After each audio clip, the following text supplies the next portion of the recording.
প্রধান বন সংরক্ষক আমির হোসেন সহ সংশ্লিষ্টদের দুর্নীতির তথ্যের খোঁজে পরিবেশ মন্ত্রণালয়ে চিঠি দিয়েছে দুর্নীতি দমন কমিশন দুদক। এদিকে দুর্নীতির অভিযোগে মামলা হয়েছে নোমান গ্রুপ ও সামিট গ্রুপের সংশ্লিষ্টদের বিরুদ্ধে। পরিচালনা করতে পারেন আমাদের সাবেক পরিবেশ মন্ত্রী শাহাবুদ্দিন এবং তার ছেলে জাকির হোসেনের দুর্নীতি খুঁজতে গিয়ে চমকপ্রদ তথ্য পাচ্ছে দুর্নীতি দমন কমিশন। তাদের বিরুদ্ধে অনিয়ম করে শত কোটি টাকার মালিক হওয়ার অভিযোগ অনুসন্ধান করছে সংস্থাটি। শাহাবুদ্দিনের দুর্নীতির সঙ্গে জড়িয়ে যাচ্ছেন প্রধান বন সংরক্ষক আমির হোসেন সহ সংশ্লিষ্ট বেশ কয়েকজন। এবার দুদকের পক্ষ থেকে তাদের ব্যাপারে তথ্য চাওয়া হয়েছে পরিবেশ মন্ত্রণালয়। সচিব পরিবেশ বন ও জলবায়ু পরিবর্তন মন্ত্রণালয় বাংলাদেশ সচিবালয় ঢাকা বরাবর অভিযাচনপত্র প্রেরণ করেছেন।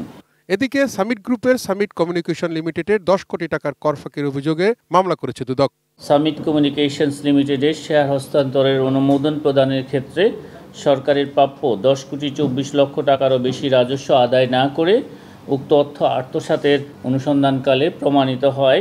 এদিন নোমান গ্রুপের চেয়ারম্যান নুরুল ইসলামের বিরুদ্ধে প্রায় 19 কোটি টাকার অবৈধ সম্পদ অর্জনের অভিযোগও মামলা করেছে সংস্থাটি। Chairman Noman group Tahud Saurav, ATN news, Dhaka.